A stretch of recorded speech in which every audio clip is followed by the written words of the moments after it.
Welcome to the Connection College podcast. Today, I'm joined by Jessica Navarro, and we're going to talk about her time in the DR. Jessica, I think this is an important conversation because we send multiple teams to the Dominican Republic every year for mission trips, and we just had an incredible sort of out-of-the-blue opportunity this summer to send you not just as like a leader of a team down there, but to be on the HMM side of things, where you were helping a missions agency receive teams and be on the ground for that side of things. So, we sort of leased you out, if you would, for working for them for the summer.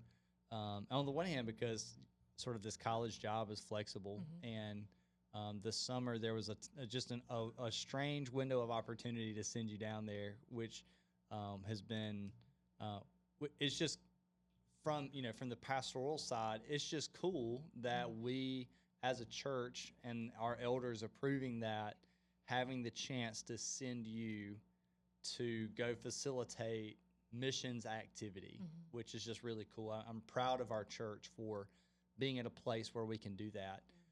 But today's all about you. It's all about, God, I hope that camera angle just caught that look on your face, which is just great. But about your experience and why should the work of HMM matter? Why should global missions as a whole matter? And just debriefing a little bit of your time to catch people up on what's going on in the life of Jessica Navarro. So let's start with just why did going on this trip matter? Man. To you specifically. Okay, specifically to me. I believe for me, it was something that the Lord has really stirred on my heart just the past few years has been overseas mission, long-term mission work. I don't necessarily know what that looks like. And so after coming back from the trip in March, I was like, it was funny. I went into Brandon's office this morning and he was like, "You look better than you did last time when you came back," because when you came back, you were just like, "I don't want to be here," blah, blah, blah. And so we were laughing about that. And there was seriousness to that of just like this overwhelming burden of like being there longer and really like being a part of overseas missions and what that looks like, which is completely different than being here in the U.S. stateside. And so it's just kind of crazy how it all happened. Okay. But for me, it was just honestly like a vision trip of like, okay, Lord, like what could this look like long term? I ask for clarity. Like I ask like for you to do a work in me, through me, use me, all the things. But I think for me personally, it was more of like, because I usually go on a trip for just a week. And I think a lot of times, I think people can come back with like this high of like spiritual high. But for me, it was more than that. It was like a burden. Yeah. And so this past 5 weeks have just been, honestly, I landed a little over 24 hours ago. And so I'm still like decompressing, debriefing mentally, like what happened, you know? And so honestly, tomorrow I'm sitting with that and just really breaking down that time with the Lord. But this is going to help me, get that started. Process it out loud. Yeah, getting it processed out loud. But for me, I think for me, it was just truly a time to spend longer than just a week overseas and get some clarity on some things. So to recap that just a little bit, so there was some measure of a desire on your heart that you are considering in seeking the Lord. Should I go overseas long term? Yeah. I want to come back and ask the question of, you said God's put overseas missions on your heart. And how do we differentiate sort of local mission, overseas mission, short-term trips, long-term trips, and just maybe provide some clarity of definition there. But for you specifically, you're considering for yourself that, and when you went on a short-term trip, as a part of that consideration, it brought something to life for you. But more than just like, man, this is a great experience, it's more of, man, this confirms a burden. Yeah. And so more biographically, when do you remember that burden beginning? I was actually working at the PEDS office, That was like 3-4 years ago. Did you say the Pediatric office? Okay, Sorry. I thought you said the pizza office, The peds. and I was like, when did you Sorry, work? I abbreviate that. No, I was working at a pediatric office, and I just remember it was just a really cool story, honestly. Really random. I mean, it was the Lord. Just like something I said when I was younger is, I mean, I grew up in the church, and I always saw missionaries come stateside and tell us, what's been happening, all the things. And I remember I was like, that will never be me. And then don't say Be that. careful how you steward your never. This is factual. But I was working in an office, and I just remember the day before getting prepared for the next day with the schedule and everything. And when you see someone's like vaccination records, like they're from overseas, like they were either army brat, like, or they're missionary. There's something overseas. And so I was looking, and I was like, this is weird.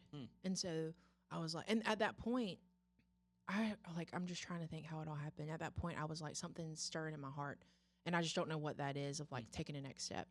And so the next day, in my mind, I was like, I wonder if they're missionaries. And so the next day they come in, and I'm like, they're missionaries. Yeah. And so we started talking, and I was like, I'm sorry, what is your reasoning for coming stateside? Like, where are you where do y'all live? And they're like, well, we're actually missionaries in this location. And I was like, no way. About that. And so it was just really cool because we had, like, I was bawling in this doctor's office with these people that just met me 5 minutes ago, because the Lord had just like, he kind of, I don't know how to explain it other than like he put this burden on my heart of like the unreached. Yeah. And I was like, oh, okay, well, what does this lead to? And so it was honestly like 3 years ago, 3 years ago, I will say. I want to say it was like 3 years ago that this burden started, like, this heaviness on my heart. That's but awesome. yeah, it was just funny. I said I would never do that, and here we are. Here we are. And I think that's important. What I would want to hear our students specifically to hear in that is that was 3 years ago. Yeah. And so the amount of development that has taken from 3 years ago, and you've changed jobs twice since then. And so God's faithfulness should still be, obvious to us when it's not from sort of initial idea to mission field, right? Like, because I know there's some college students that are considering and thinking about that, and we should all, me included, you included, them included, should just be patient with what formation the Lord needs to bring us along on, because He's still faithful in the development. Whatever He calls you to, He's gonna call you to a season of development for that thing, and so. In a lot of ways, this trip to the DR, this sort of extended time, was a part of your development. That's another side to that. So, HMM is Hispaniola Mountain Ministries. What was it like serving alongside them for the last like 30 days or so? Like being on that side of it. What did you see or what did you learn? And don't let me forget, I want to come back to short term, long term, overseas, local, all that kind of stuff. But what was it like just being on the agency side of short-term mission trips? Challenging. Yeah. It was awesome. What I really love is the locals that we partner with there and their desire to reach their community. I think it was interesting because technically because it was me and another girl. Her name is Mary Grace. Love her. I'm going to send this to her because shout out Mary Grace. She's awesome. Going into that was just a whole nother thing too. But it was just really cool because we were able to be like the Americans that are kind of like the point person for the other Americans to come in and kind of give them hey, like these are cultural things to know, like things that we've experienced, things that we know because we know the people, because of being here. A translator for the translators. A translator for the translators. And so it was awesome. I think for me, it helped me grow and challenge me in leadership ways. I think specifically it challenged me in a way because I wasn't like the point person. I had a younger girl leading me. And for me, that was a challenge because I'm so used to leading people here. And then for me to be led by someone that's younger than me, what? You know what I mean? So like why was that challenging? Because I like to be in control. I like to be in control of things and knowing but when it's not like come to me, it's like it's hard for me sometimes. And I think too, I mean, just to be honest, like someone younger than me, Mhm.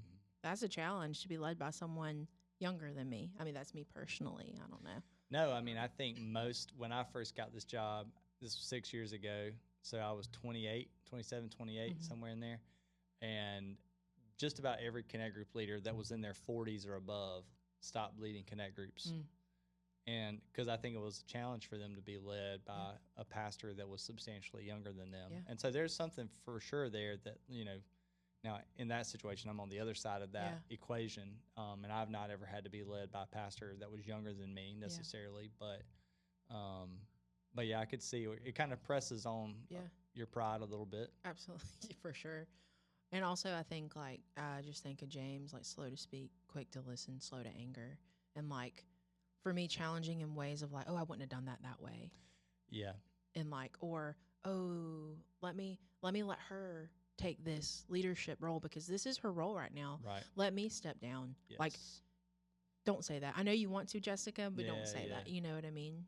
Yeah. And so, And I think too, like it really, like, do you care more about the development or do you care more about your preferences? exactly, yeah, And that can be really challenging Yeah. for us when we have a vision for where we want to get to, but the journey along the way, hmm it presses on our preferences. It Mhm. presses on really our character of our ability to put our preferences aside in order to Yeah. receive the development that we need.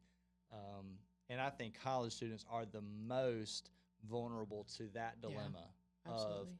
they're they're old enough to know that they are adults, Mhm. but they are still young enough to have a little bit of naivety about how do I get to this thing that I've put a flag in the ground and said I want to be a pediatrician, I Yeah. want to be a vet, I want to be an engineer, I want to be a pharmacist, or I want to be spiritually mature, Mhm. I want to be a disciple maker.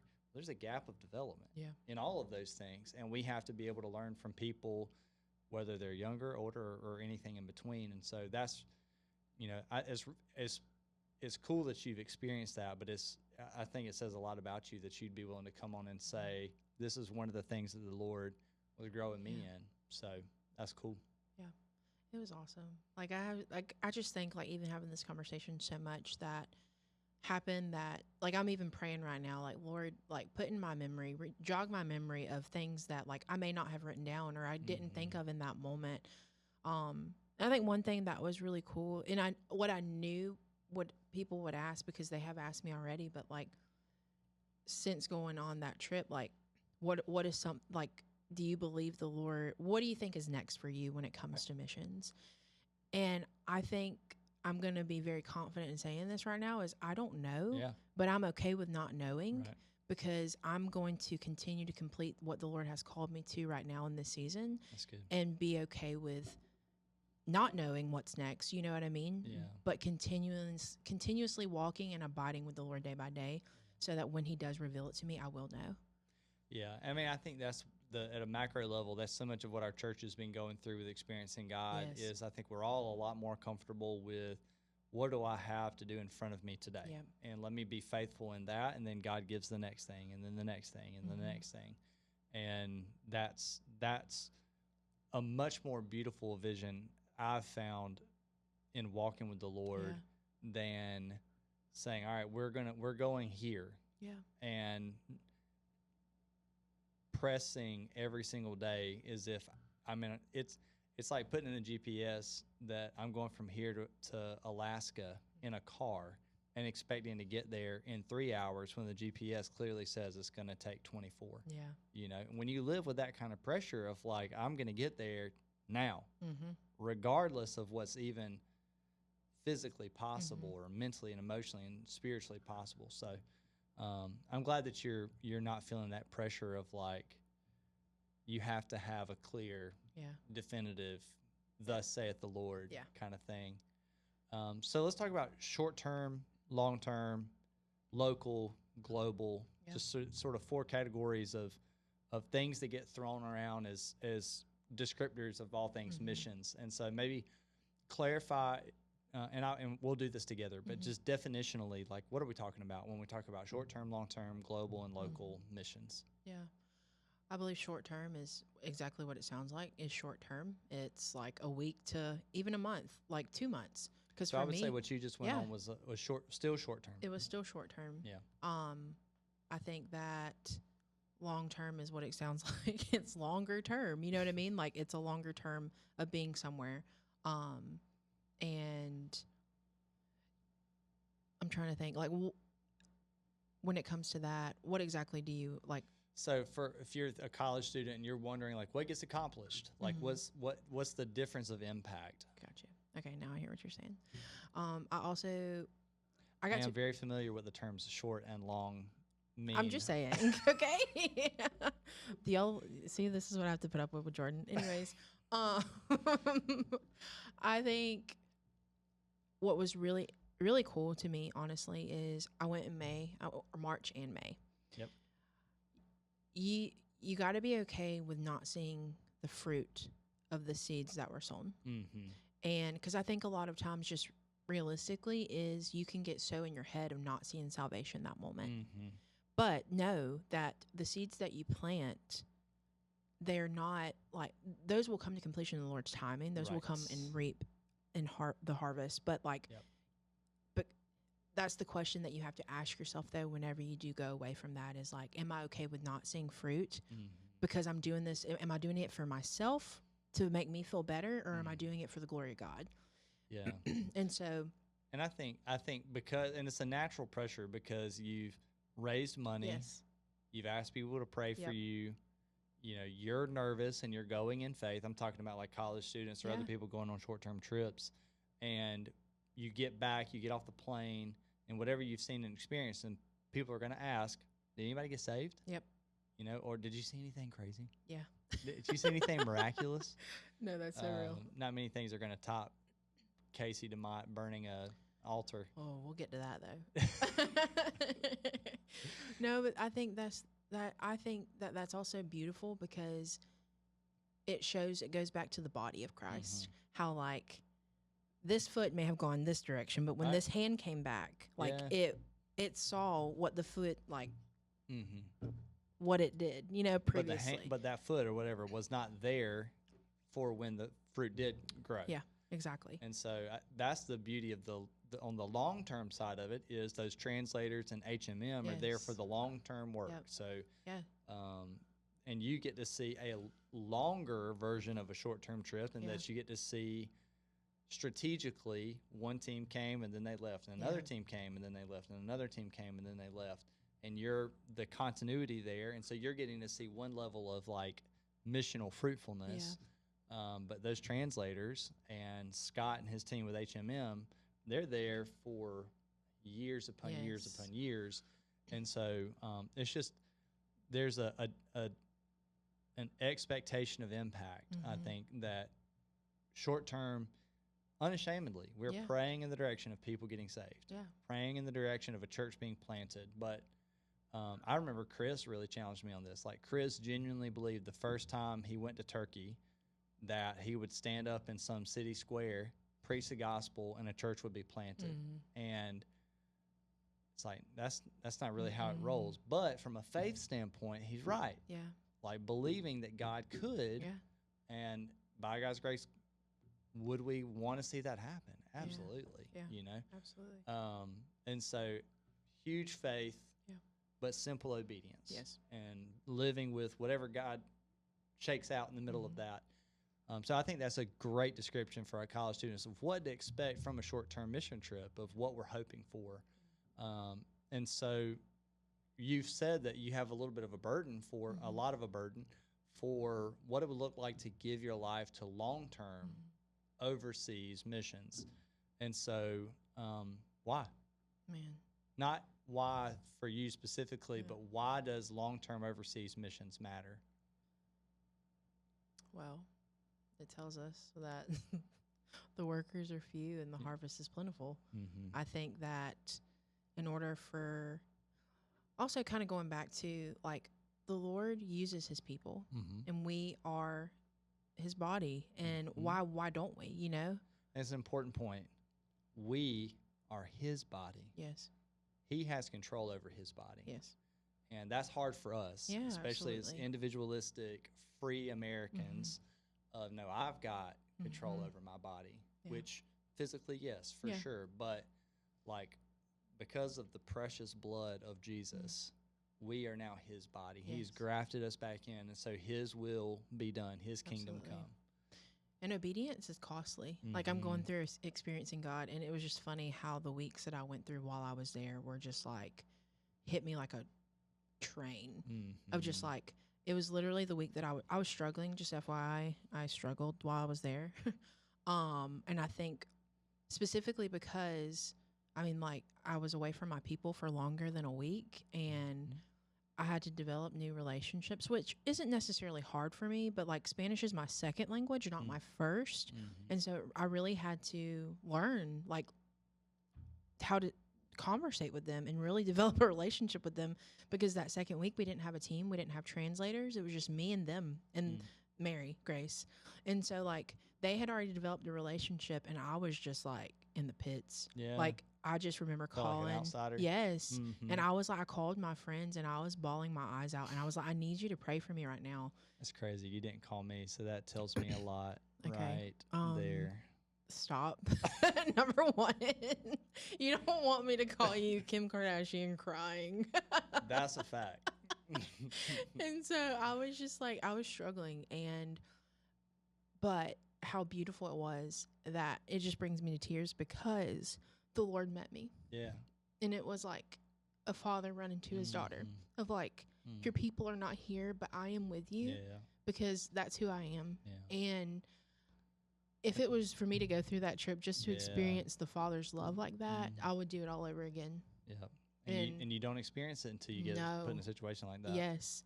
And I just was like, okay, Lord, I'm struggling. I think I called Kate. I was like, Your friend? Stop. I just was like, I need help right now because like the enemy is in my head.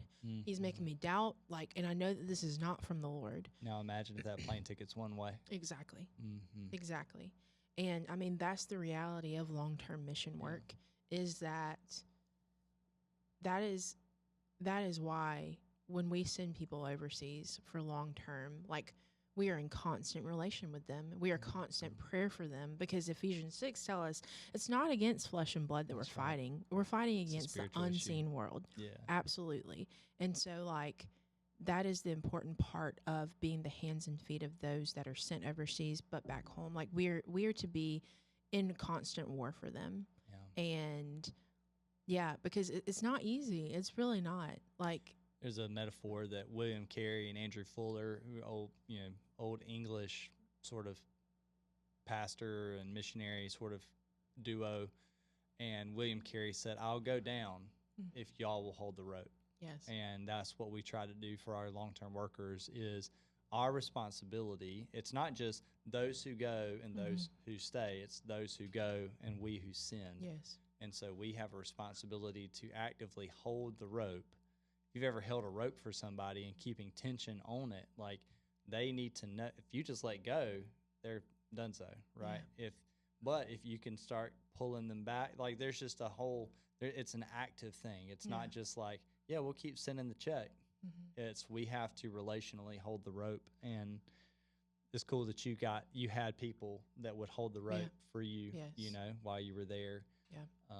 Constant text. I know Lainey sent a thing around of did she create you a whole email address? She created me a whole, shout out to my roommate. She created me a whole email address and sent me, and I had letters from people that they said, open this day, all those things. Like, when I tell you that those who hold the rope for you, like, that's everything. It's absolutely. Yeah. Like, it got me through just a little piece of home every time. That's great. And just to see, like, community matters. Those who go to war for you matter. And so I think the last thing I'd add of why does long-term work matter, it's because people won't have access to the gospel unless we send long-term workers. Yeah. Short-term teams are one piece of the strategy, but they're all in view of fueling long-term work. Yep. And so the reason I'm comfortable continuing to send teams to Scott and HMM is because their end goal is planting a church, that place will be a self-sustaining indigenous church, meaning it's from Dominican Republicans, right? That those people will pastor and lead their own church, and our short-term teams just help fuel that because they're under-resourced in a lot of ways. But same thing with our long-term workers that are going to Central Asia and our long-term workers that are in North Africa. Like, there has to be somebody that goes, learns the language, translates the Bible, and honestly gets a job. Like, you don't get to get on a plane, get out your visa, and say, yeah, missionary. I'm coming to your country because I'm a missionary. You have to be going, and you have to be willing basically to say, I'm coming because I want to get a job here, and I want to be here long term with this job. And then you're also a missionary. And so that's kind of the there's a need, like it, because biblically speaking, I just finished a book, and we're going to be going through it with CCLT. It's called God's Bottom Line.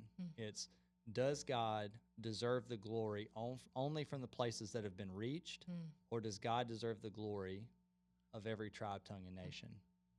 And so God's glory deserves our sending. God's glory deserves our long-term worker. And those long-term workers deserve our short-term teams to support them and hold the rope. And so, but we have local as well. And that's a lot of what we're going to be doing this fall through our college ministry, is trying to have local impact with an eye towards making a global difference. And so we'll talk more about that at a later time. But anything else that we didn't cover about your time in the DR or any other thing? What is there anything on your heart, if you could share with our college students one thing in thinking about your time and taking sort of a lesson from your time there?